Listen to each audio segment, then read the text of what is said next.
Hello, and it's a Friday for me, so happy Friday. I'm gonna get started. I think I have 3 chapters pulled up, and it's actually like 8 o'clock on the dot, so I might actually be able to get them all done. Okay, go back to Bite at a Time Books. Save. So funny, let's pull up the characters.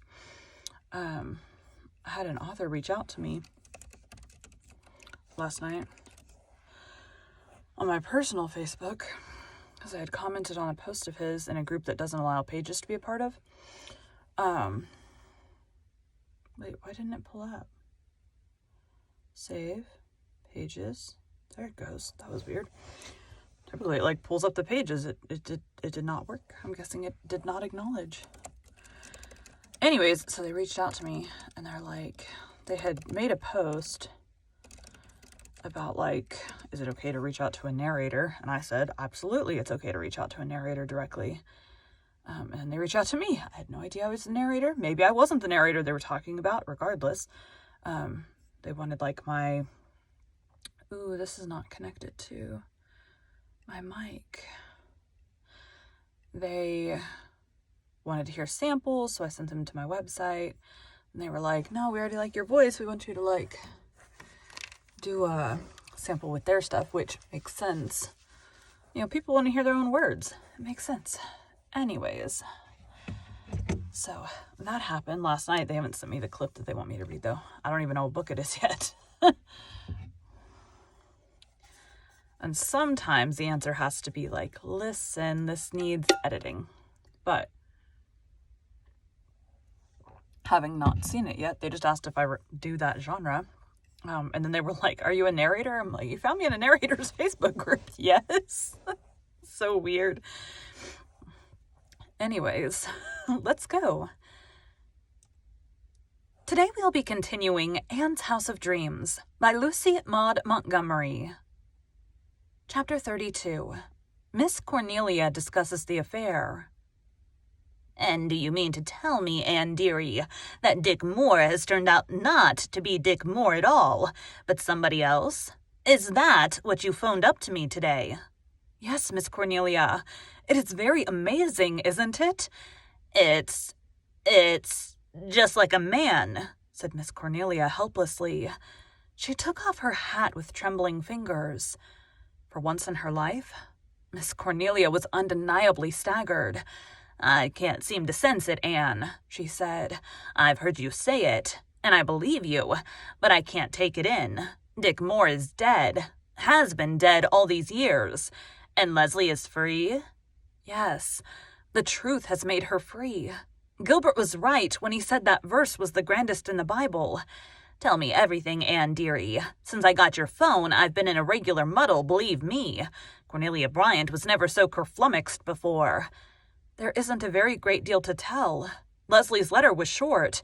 She didn't go into particulars. This man, George Moore, has recovered his memory and knows who he is. He says Dick took yellow fever in Cuba, and the 4 sisters had to sail without him. George stayed behind to nurse him, but he died very shortly afterwards. George did not write Leslie because he intended to come right home and tell her himself. And why didn't he? I suppose his accident must have intervened. Gilbert says it is quite likely that George Moore remembers nothing of his accident, or what led to it, and may never remember it. It probably happened very soon after Dick's death. We may find out more particulars when Leslie writes again. Does she say what she is going to do? When is she coming home? She says she will stay with George Moore until he can leave the hospital. She has written to his people in Nova Scotia. It seems that George's only near relative is a married sister much older than himself. She was living when George sailed on the 4 sisters. But of course, we do not know what may have happened since. Did you ever see George Moore, Miss Cornelia? I did. It's all coming back to me. He was here visiting his Uncle Abner 18 years ago, when he and Dick would be about 17. They were double cousins, you see. Their fathers were brothers and their mothers were twin sisters, and they did look a terrible lot alike. Of course, added Miss Cornelia scornfully. It wasn't one of those freak resemblances you read of in novels where two people are so much alike that they can fill each other's places, and their nearest and dearest can't tell between them. In those days, you could tell easy enough which was George and which was Dick, if you saw them together, and near at hand. Apart, or some distance away, it wasn't so easy. They played lots of tricks on people and thought it great fun, the two scamps. George Moore was a little taller and a good deal fatter than Dick, though neither of them was what you would call fat. They were both of the lean kind. Dick had higher color than George, and his hair was a shade lighter, but their features were just alike. And they both had that queer freak of eyes, one blue and one hazel. They weren't much alike in any... They weren't much alike in any other way, though. George was a real nice fellow, though he was a scalawag for mischief, and some said he had a liking for a glass even then. But everybody liked him better than Dick. He spent about a month here. Leslie never saw him. She was only about 8 or 9 then, and I remember now that she spent that whole winter over harbor with her grandmother West. Captain Jim was away, too. That was the winter he was wrecked on the Magdalenes. I don't suppose either he or Leslie had ever heard about the Nova Scotia cousin looking so much like Dick. Nobody ever thought of him when Captain Jim brought George, I should say, home. Of course, we all thought Dick had changed considerable. He'd got so lumpish and fat, but we put that down to what had happened to him. And no doubt that was the reason. For, as I've said, George wasn't fat to begin with either, and there was no other way we could have guessed, for the man's senses were clean gone.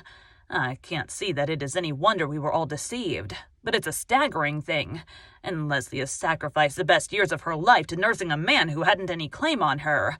Oh, drat the men. No matter what they do, it's the wrong thing, and no matter who they are, it's somebody they shouldn't be. They do exasperate me. Gilbert and Captain Jim are men, and it is through them that the truth has been discovered at last, said Anne.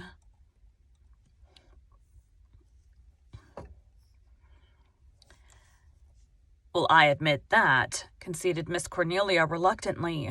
I'm sorry I raked the doctor off so. It's the first time in my life I've ever felt ashamed of anything I said to a man. I don't know as I shall tell him so, though. He'll just have to take it for granted. Well, Anne dearie, it's a mercy the Lord doesn't answer all our prayers. I've been praying hard right along that the operation wouldn't cure Dick.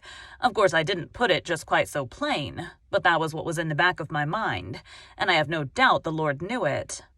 Well, he has answered the spirit of your prayer. You really wish that things shouldn't be made any harder for Leslie. I'm afraid that in my secret heart I've been hoping the operation wouldn't succeed, and I'm wholesomely ashamed of it. How does Leslie seem to take it? She writes like one dazed.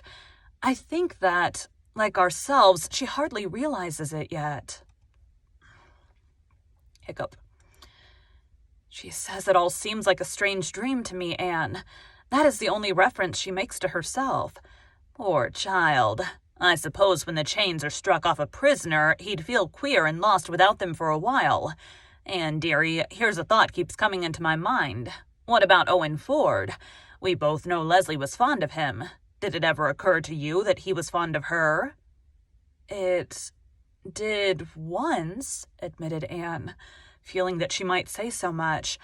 Well, I hadn't any reason to think he was, but it just appeared to me he must be. Now, Anne, dearie, the Lord knows I'm not a matchmaker, and I scorn all such doings. But if I were you and writing to that Ford man, I'd just mention casual-like what has happened. That is what I'd do. Of course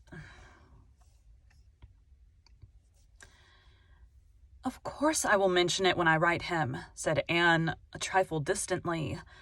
Somehow this was a thing she could not discuss with Miss Cornelia, and yet she had to admit that the same thought had been lurking in her mind, ever since she had heard of Leslie's freedom.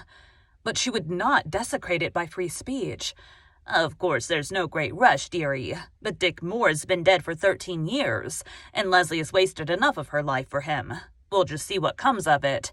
As for this George Moore, who's gone and come back to life when everyone thought he was dead and done for, just like a man, I'm real sorry for him. He won't seem to fit in anywhere. He's still a young man, and if he recovers completely, as seems likely, he'll be able to make a place for himself again. It must be very strange for him, poor fellow. I suppose all these years since his accident will not exist for him. Thank you for joining Bite at a Time Books today, while we read a bite of one of your favorite classics.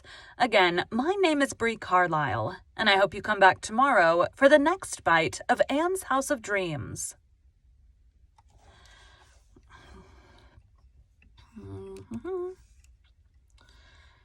Thanks, guys.